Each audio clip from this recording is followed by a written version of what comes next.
Shigaraki faz a sua primeira vítima na guerra final de Boku no Hero. Será que a Miruko realmente foi morta nesse capítulo? Galera, tá muito cedo pra ela ter morrido. A guerra acabou de começar, até parece que o Correio ia fazer isso, né, Correio? Não é correto, até parece que você ia fazer isso. Ele não ia querer ver a fúria do homem gentil aqui, galera, matando justamente a Miruko. Eu vou explicar pra vocês por que ela tá viva nessa análise completíssima do capítulo 346 de Boku no Hero. Bora lá. Então esse capítulo foi inteiramente mostrando o time de heróis lutando contra o Shigaraki. A gente começa vendo a reação deles ali, né? O Bakugou, o Best Jeans, a Miruko também estava ali presente. Todos eles percebendo que o One for All, o Midori, ele não estava presente, mas eles precisavam seguir com um plano, até porque se eles não fizessem nada, não ia ajudar muita coisa também, né? Então eles precisavam seguir com um plano, com os heróis que eles tinham disponíveis ali. Na página seguinte a gente vê o Shigaraki, que na verdade está sendo controlado pelo All for One naquele momento, né? Dá pra perceber, na verdade não dá muito pra perceber na legenda em português, na tradução em português, porque não existe diferenciação no pronome eu quando ele fala, né? Só que em japonês existe a diferença do Boku para o Ore.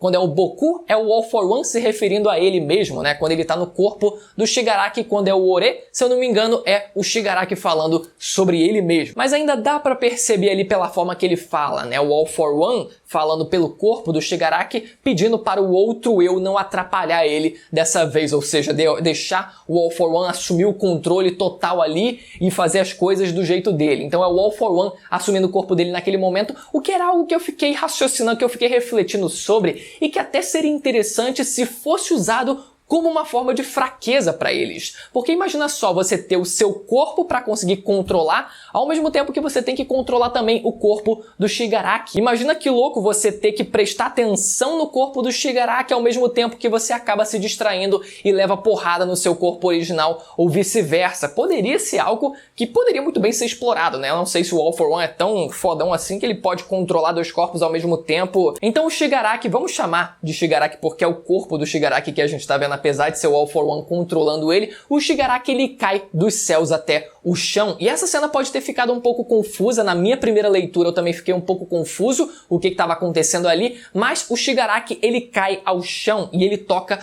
no chão. Naquele momento eu pensei que ele poderia ter caído em alguma daquelas plataformas que estava flutuando, mas não, ele cai no chão e ele toca, e quando ele vai usar o decaimento no chão, aquela plataforma se desloca e é catapultada para cima, inclusive não só a dele que ele estava pisando, mas algumas outras próximas a ele também foram ativadas e foram catapultadas para cima. Naquele momento eu pensei, peraí, ele pousou em uma plataforma aérea e aquela plataforma foi decaída e ele tá caindo? Não, a plataforma, ele pisou realmente no chão e a plataforma foi jogada lá pro alto. E com esse impulso, o Shigaraki é isolado contra a barreira eletromagnética, que eu nem imaginava. Olha só que louco, semana passada eu comentei a possibilidade do Shigaraki olhar para aquela barreira e pensar assim, que mané essa barreira, eu vou sair daqui, me tocar e tentar decair a barreira, só que a barreira, por ser feita de energia, não ser decaída, não poder ser decaída. E a gente não vê o Shigaraki ele tentando fazer isso. Seria muito interessante se a gente visse isso acontecer, né? Se a gente visse ele tentando fazer isso, mas ele é isolado contra aquela barreira eletromagnética que gera uma eletricidade, que gera um efeito elétrico, e ele acaba sendo eletrocutado por isso, né?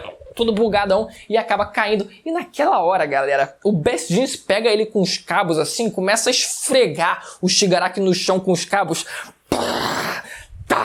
Como se fosse bosta, sabe? Limpando o chão com o Shigaraki através dos cabos. Cena brutal também. Só que o Shigaraki acaba conseguindo quebrar aqueles cabos ali, infelizmente, né? Talvez se ele conseguisse de alguma forma impedir. O foda é que o Shigaraki ainda tem a super força dele. Esse que é o foda, esse que é o complicado. Mas se não fosse isso, se ele pelo menos conseguisse fechar as mãos do Shigaraki ao ponto dele não conseguir abrir aquelas mãos para assim tocar e usar o decaimento, ou seja, impedindo que ele conseguisse abrir as mãos para usar o decaimento, assim como foi o contrário com o Thanos, né? Impedindo que ele tentasse fechar a mão dele para usar a manopla, nesse caso tentar impedir que ele abrisse a mão para tocar em alguma coisa e usar o decaimento, enfim. E nesse momento o Shigaraki ele percebe que os blocos que foram catapultados para o alto se desfazem no ar. E aqui duas possibilidades: ou aqueles blocos eles estavam programados para se desfazerem mesmo, além do decaimento do poder do Shigaraki, ou era só consequência, resultado pelo fato do Shigaraki ter tocado naqueles blocos em específico específicos e o poder do decaimento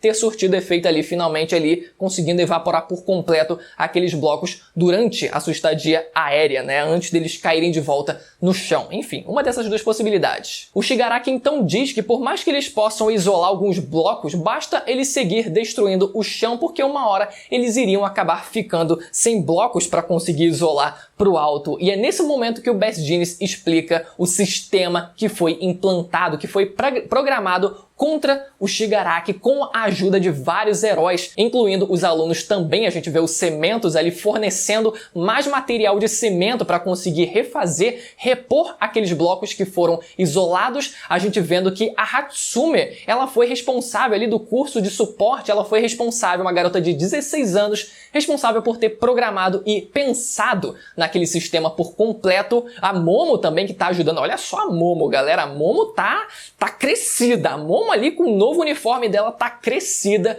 também ajudando, fornecendo ali alguns materiais para a equipe, e o Kaminari incluindo outros alunos com poderes de eletricidade, fornecendo energia para que aquele sistema possa funcionar, incluindo um deles sendo o Comic Man. Vocês lembram dessa figura peculiar, o Comic Man, que consegue materializar palavras ao falar elas. Elas aparecem como onomatopeias, que são como os sons das palavras são descritas, né? E consegue manifestar o efeito que a onomatopeia sugere. E a onomatopeia que a gente vê ele materializando nesse capítulo foi o som do trovão, e assim ele conseguindo também ajudar, fornecendo mais eletricidade para aquele sistema. E galera, todo esse destaque que está sendo feito não só para Momo, para a garota do curso de heróis, né? Hatsume, o Kaminari, por exemplo, esses heróis ali que a gente sabe que eles não têm condição real de estarem na linha de frente, de estarem ali, cara, como a principal linha de combate, aqueles que vão estar na frente do combate, a gente sabe que eles não têm condição de fazer isso, então dá toda essa atenção para eles agora, nesse momento mais inicial da guerra, galera, com eles construindo todo esse sistema que mais parece um jogo, o Shigaraki ele sendo colocado dentro de um jogo que ele tá tendo que jogar, e é óbvio que em algum momento ele vai conseguir quebrar ali o padrão e vai conseguir ali desestabilizar aquele sistema e conseguir dar a volta por cima. É óbvio que isso vai acontecer, mas só de ter sido pensado tudo aquilo, né? E eu espero que surta pelo menos algum efeito mínimo contra o Shigaraki. Ainda assim, eu gostei pra caraca de toda a elaboração que foi feita ali pra tentar impedir que o Shigaraki pudesse usar o decaimento dele. Em seguida, o Shigaraki, vendo que não tá conseguindo usar o seu decaimento, ele decide tentar usar a sua onda de choque à distância. Só que nem um mero peidinho de onda de choque sai do buraco da mão dele. Nada sai. Na página seguinte a gente vê quem tá ali, ó, conseguindo usar a habilidade do Aizawa, o Monoma. Como a gente falou semana passada, galera, a participação dele não ia acabar tão fácil assim, não ia acabar tão rápido assim.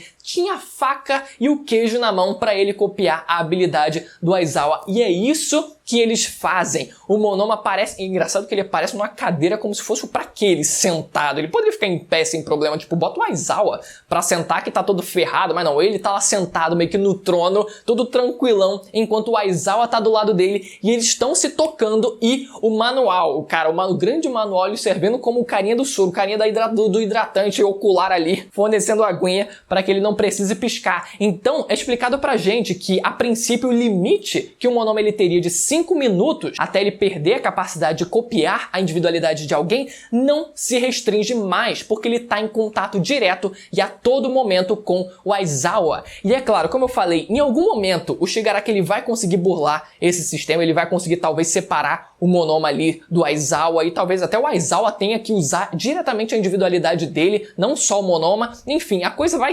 Óbvio que a coisa vai sair do controle aí em algum momento, óbvio que isso vai acontecer, mas foi muito legal ver o Monoma tendo esse destaque. Infelizmente, a habilidade do Aizawa, ela não funcionaria por uma câmera, por exemplo, né? Eles precisam estar dentro do campo de visão do oponente, de quem eles estão apagando a individualidade. Infelizmente, seria muito fácil se eles só ficassem na sala de comando ali ali através de uma câmera aleatória, olhando o Shigaraki lá pela câmera, pelo telão e apagando a individualidade dele, e o Shigaraki tendo que se fuder lá, tentando encontrar ele, sei lá, onde eles estivessem, né? Não, eles poderiam ir, vamos lá então para uma nave espacial, numa estação espacial lá e ficar numa câmera muito tecnológica olhando o Shigaraki lá de longe. Eles precisam estar no campo de visão, então eles ainda estão correndo o risco de serem pegos pelo Shigaraki, só que isso já ajuda em alguma coisa. Eles estão lá em contato, não tem limite de tempo pro Monoma e eles podem ficar lá ali com o olhinho hidratado, usando a habilidade do Aizawa a todo momento. E esse seria o momento para o Midoriya entrar em cena, afinal o Shigaraki nerfado poderia ser explorado então a força física, os poderes do Midoriya que não poderiam ser ignorados. Existiu o dilema se eles iam proteger por completo o Midoriya ou se eles iam expor o Midoriya ao perigo, obviamente também usando e explorando das individualidades dele, e isso foi usado da forma mais inteligente possível. Primeiro, a gente vai evitar diminuir o risco do Shigaraki poder absorver o poder do Midoriya. Vamos primeiro nerfar o Shigaraki para que a gente possa usar ao máximo as individualidades do Midoriya, para que ele possa se sentir mais à vontade enfrentando diretamente o Shigaraki, porque ele não é um cara que poderia ser ignorado, é um cara que a força dele não pode ser descartada dessa guerra, só que infelizmente ele não tá presente. E nesse momento o Shigaraki multiplica os seus dedos. Detalhe, ele não multiplica exatamente as suas mãos ou os seus braços como costumava fazer o All for One. Ele multiplica quase que especificamente os seus dedos. E aquela cena dele ali multiplicando o torso dele aqui na lateral, boladaço pra caraca, e na última página ele consegue acertar a Miruko, galera. Como ele conseguiu fazer isso se ele teve as suas individualidades apagadas, galera? Isso é a definição que foi dada pelo Aizawa na primeira temporada. O nerf, um dos nerfs, inclusive, da individualidade dele é que ele não consegue apagar individualidades do tipo mutante, como por exemplo a Tsuyu, como por exemplo o Spinner, ou nesse caso o Shigaraki, que agora com o corpo dele completo, além de estar mais bem preparado fisicamente, ele provavelmente possui um arsenal maior de habilidades do tipo de mutação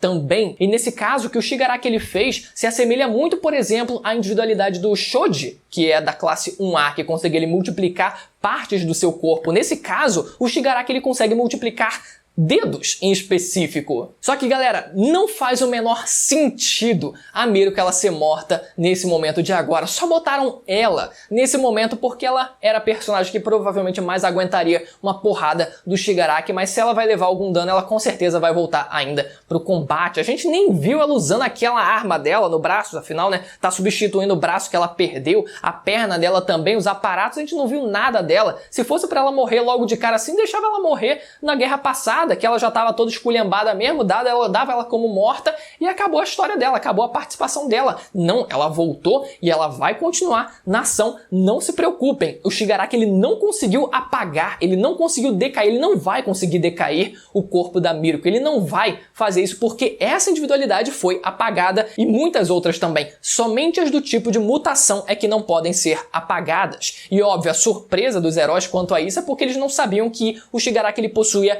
essa individualidade em específico de conseguir ali multiplicar os dedinhos dele. Ainda é um problema, mas isso não vai ser suficiente para parar a Miruko de jeito nenhum. Galera, mais uma semana, mais um capítulo e mais um review do mangá de Boku no Hero Academia. Eu espero que vocês tenham gostado. Se você ainda não for inscrito, considere se inscrever no canal e ativar o sininho para não perder a notificação dos vídeos que tem saído semanalmente comentando essa reta final do mangá de Boku no Hero, para que assim um dia a gente consiga atingir a meta de 600 mil inscritos. Beleza? Até a próxima. Até semana que vem. Tchau!